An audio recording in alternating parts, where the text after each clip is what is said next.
You ask Tiger to calculate. This deals with linear inequalities with one unknown. The final result is x greater than -5. Let's solve it step by step. Group all constants on the right side of the inequality. Subtract 22 from both sides.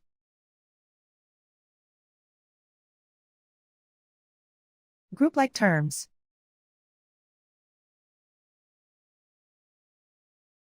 Simplify the arithmetic.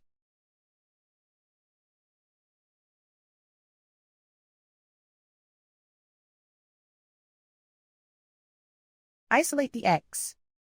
Divide both sides by 3.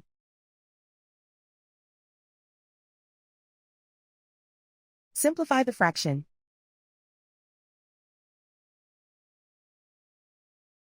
Find the greatest common factor of the numerator and denominator.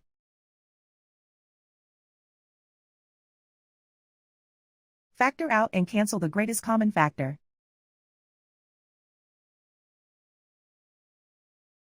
Plot the solution on a coordinate grid. And so the final result is x greater than -5.